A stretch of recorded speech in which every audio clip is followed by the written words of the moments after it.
vajza që humbi para 17 viteve, dhe u gjet një humbje që ndryshoi gjithçka. Nuk ka dhimbje më të madhe se të humbasësh një të dashur, një copës të shpirtit tënd. Para 17 viteve, jeta ime u shndërua në një makt të pafund.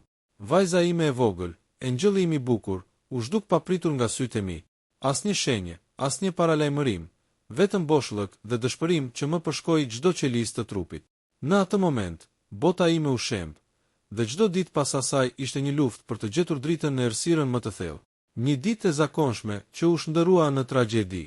Ishte një ditë e bukur pranvere. Dielli ndriçonte qytetin, zogjt këndonin, dhe buzëqeshja e saj e vogël mbushte shtëpinë me lumturi.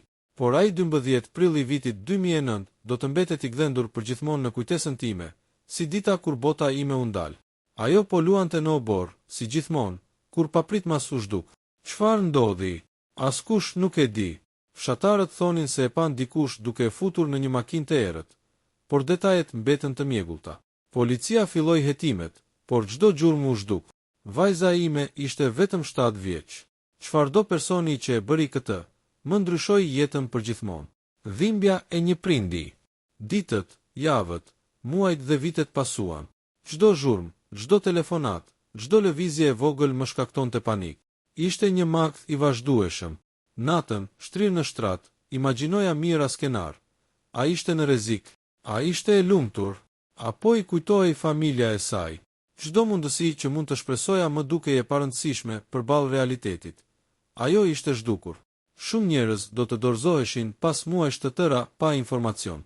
Por unë kisha një besim të fortë se Zoti nuk do të më linte vetëm. Në thellësi të shpirtit tim, ndjeva një thirrje që më thoshte: mos u dorëzo. Ajo do të kthehet. Përpjekjet e pafundme për ta gjetur. Gjatë viteve, unë nuk ndalova kurrë. Publikova njoftime, shkrova letra për stacione televizive, pyeta fqinjet dhe madje udhëtova në qytete të tjera, duke kërkuar çdo shenjë të mundshme. Her pas here, ndjeja shpresë kur dikush pretendonte se e kishte parë, por gjithmonë dilte të ishte një gjurmë e reme. Por unë nuk e humba besimin. Çdo ditë ishte një betejë për ta gjetur atë, dhe unë e dija se nuk mund të pushonim derisa ta shihja përsëri buzëqeshjen e saj. Një ndjenje e çuditshme. Për vite me radhë, kisha ëndra të çuditshme. Në ëndrat e mia, ajo ishte gjithmonë atje, duke më buzëqeshur dhe duke më treguar se ishte mirë, por gjithmonë pak larg. Ishte një ndjenje e çuditshme, sikur ajo po përpiqej të më thoshte diçka, por nuk mundej. Fillova të shkruaja çdo detaj nga ëndrat, duke besuar se një ditë ato do të më ndihmonin ta gjeta. Një telefonat misterioze. Një pasdite të qetë, më erdhi një telefonat që do të ndryshonte gjithçka. Një zë i panjohur në telefon tha vetëm: "E kam vajzën tuaj. Mos bëni lëvizje të pamatura." Zemra ime pothuajse ndali. Pyeta ku ishte, kush e kishte marrë, por ai thjesht tha: "Tani nuk mund të flasim. Përgatituni. Zoti do t'ju ndihmoj." Ajo ishte një sinjal i vogël, por për mua ishte një dritë shprese. Pas 17 viteve të meri, diçka po ndryshonte. Kush e rëmbeu dhe misteri fillon të zgjidhet. Pas atij sinjali misterios që ndryshoi gjithçka, zemra ime filloi të rrahte me një ritëm të shpejtë. Pas 17 viteve të dhimbjes, për herë të parë ndjeja një shpresë reale. Nuk isha i sigurt se çfarë të prisja, por një gjë ishte e qartë. Vajza ime ishte gjallë, dhe dikush e kishte mbajtur të fshehur gjithë këtë kohë. Telefonata që ndryshoi gjithçka. Ai zë në telefon kishte lënë vetëm një mesazh të shkurtër: "E kam vajzën tuaj. Mos bëni lëvizje të pamatura." Megjithse fjalët ishin të pakta, ato ishin një çelës i madh. Fillova të shqyrtoj çdo episod të kaluar, çdo person që kishte qenë afër vajzës si me atë ditë fatale. Kujtesa më ktheu tek një fytyrë e panjohur, një njeri që kishte lëvizur rreth oborrit ton atë ditë. A mund të ishte ai, apo dikush tjetër që e kishte planifikuar gjithçka me kujdes? Pasi përfundova bisedën, mora vendimin që nuk do të rija më pasiv. Nuk mund të lejoja që koha të më ikte. Fillova të kontaktoj informator, ish polic dhe miq të besuar. Çdo informacion ishte i vlefshëm. Çdo detaj mund të ishte çelësi për ta gjetur vajzën time. Hetimet që hapën rrugën. Gjatë muajve të parë, gjithçka dukej e ngatëruar. Një rrjet i fshehtë njerëzish dhe vendesh, ku mund të ishte mbajtur vajza ime, nisi të zbulohej ngadalë. Një nga informatorët e mi, një ish polic që kishte dalë në pension, më dha një sugjerim që ndryshoi gjithçka. nuk janë njerëz të zakonshëm. Këta janë të përgatitur dhe nuk do të lënë gjurmë, por çdo rrjet ka një dobësi. Kjo frazë më bëri të kuptoj se rrëmbimi nuk ishte rastësor.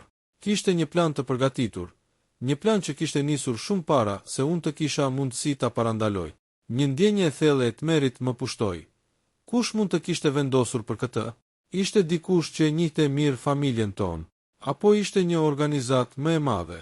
Një gjurmë e harruar. Ndërkohë që kisha humbur shpresën disa herë, një gjumë e vogël më riktheu optimizmin. Një zarf i fshehur brenda një librarie të vjetër në qytetin fqinj përmbante një mesazh të shkurtër. Ajo është mirë. Do të takohemi shpejt. Ishte një provë e pakontestueshme që dikush kishte vajzën dhe ishte duke e mbrojtur në mënyrën e tij misterioze. Kjo ishte vetëm fillimi. Çdo telefonat, çdo mesazh, çdo takim i fshehtë më çoi më pranë asaj që ishte e dukshme, por gjithmonë e fshehur pas një perde misteri. Një rrëfim i dhimbshëm. Pas kontaktit të parë, më dha një ide se kush e kishte marrë vajzën. Ishte dikush që kishte pasur një lidhje me familjen tonë, por që gjithmonë kishte qëndruar në hije. Historia e saj ishte e dhimbshme. Ajo ishte mbajtur larg botës, e edukuar dhe e ruajtur me kujdes, por gjithmonë në frikën e ndarjes nga unë. Kjo nuk ishte një rrëmbim tipik. Ishte një plan që kishte përfshirë vite të tëra, strategji dhe fshehtësi. Fillova të pyesja njerëz të ndryshëm në qytet. Dikë që mund të kishte ndihmuar, dikë që mund të kishte vërejtur diçka të pazakontë. Çdo detaj ishte i rëndësishëm. Disa njerëz e mbajten sekretin për dekada, por tek unë gjurmët filluan të shfaqeshin. Lufta me frikën dhe shpresën. Gjatë gjithë këtij procesi, lufta ime më e madhe nuk ishte vetëm të gjurmoja rrugën e vajzës. Ishte të përballesha me frikën se ndoshta e kisha humbur përgjithmonë. Çdo ditë më vinte pyetja: a do të arri ta shoh përsëri? Çdo natë, ëndrat më përgatisnin për momentin që ajo do të shfaqej. Por kjo periudhë gjithashtu më dha një mësim të fuqishëm. Shpresa është një forcë që nuk mund të thyhet, edhe kur gjithçka duket e humbur. Zoti, në mënyrën e tij misterioze, më ndihmoi të gjej gjurmët e para të saj. Një takim i fshehtë. Një ditë, pasi ndjeva që rruga po ndriçohej nga provat e vogla, mora një mesazh që më thoshte të shkoja në një vend të largët, një fshat malor, dhe të mos njoftoja askënd. Zemra ime rrihte me të madhe. Ishte rrezik, por gjithçka dukej se më çonte drejt saj. Kur arrita, pash një figurë që më ndihmoi të kuptoja se ajo nuk ishte vetëm gjallë, por edhe lumtur në një farë mënyre. Ishte një ndjenje e papërshkrueshme. Lotët më rridhnin, por kishte një gëzim të madh që nuk mund ta shpjegoja me fjalë. Kjo ishte prova se gjithçka që kisha kaluar kishte një qëllim. Ta gjeja atë. E vërteta e rrëmbimit dhe rikthimi i mrekullueshëm.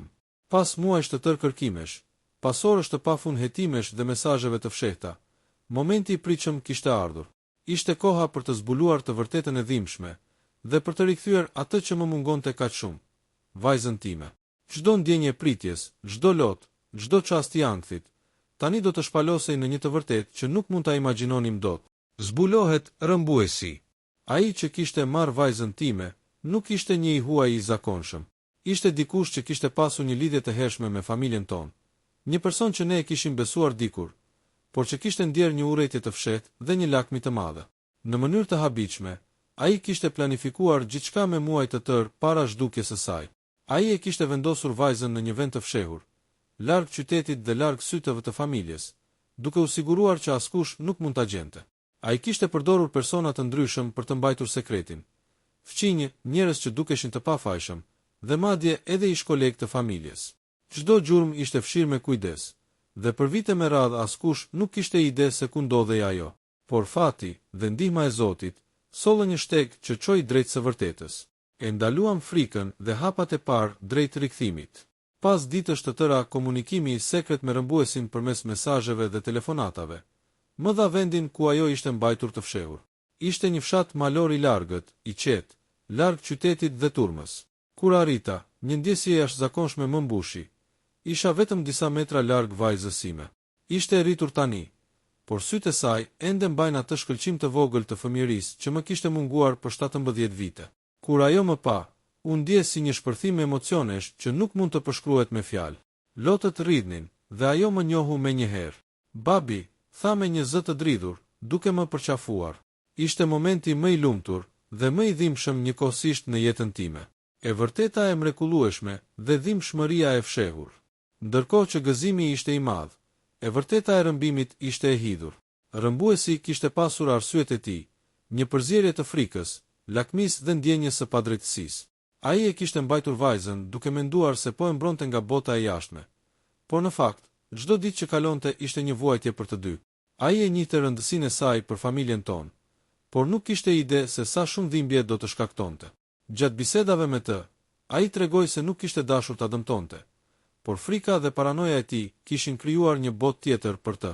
Ishte e tmerrshme të kuptoje se dikush që dikur ishte afër nesh mund të shkaktonte kaq shumë dhimbje. Por ndjenja më e madhe ishte se vajza ime ishte gjallë, e sigurt dhe lumtur në mënyrën e saj. Rikthimi i familjes. Kur vajza ime u kthye në shtëpi, çdo ditë kishte një emocion të ri.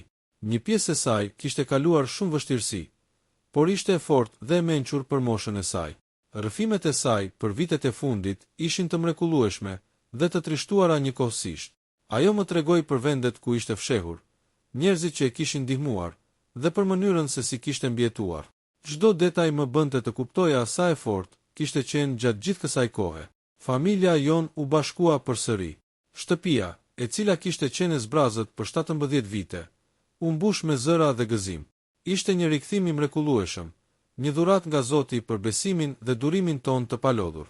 Mësimet e jetës nga një histori e pabesueshme. Ky rrëfim nuk është vetëm për një zhdukje dhe rikthim të mrekullueshëm. Është një testament i besimit, durimit dhe fuqisë së prindërve që nuk dorëzohen kurrë. 17 vite mësojnë shumë gjëra. Sa e brisht është jeta, sa e fortë është shpresa, dhe sa e çmuar është çdo çast i kaluar me të dashurit tan. Gjithashtu, kjo histori na mëson se njerëzit që duket se janë afër nesh mund të fshehin gjëra të mëdha, por e vërteta, në fund të fundit, shpesh del në pa. Për ne, rikthimi i vajzës son ishte një mrekulli, një shenjë se asnjë gjë nuk është e pamundur kur besimi dhe dashuria janë të forta. Fundi i një kapitulli, fillimi i jetës së re. Sot, vajza ime është sërish pjesë e familjes. Çdo ditë është një dhuratë, çdo moment është i vlefshëm. Ajo mësohet ngadalë me jetën e re, por mbajtja e saj e fshehur për 17 vite nuk e ka thyer, vetëm e ka bërë më të fortë. Të rikthehesh pas kaq shumë viteve është një mrekulli që askush nuk mund ta harrojë. Kjo histori tregon se, pavarësisht sfidave më të mëdha, dashuria dhe besimi mund të shërojnë çdo plagë. Vajza ime, pas 17 viteve të largimit, tani është këtu, dhe jeta jon ka rifituar ngjyrat që i kishim humbur kaq shumë kohë më parë. Kështu përfundon rrëfimi i pabesueshëm i vajzës që humbi për 17 vite dhe u gjet me ndihmën e Zotit. Ai përfshin emocionet, zbardhjen e misterit të rëmbimit dhe rikthimin e saj në familje, duke lënë një mesazh të fuqishëm për shpresën, besimin dhe dashurinë e pakushtëzuar të prindërve.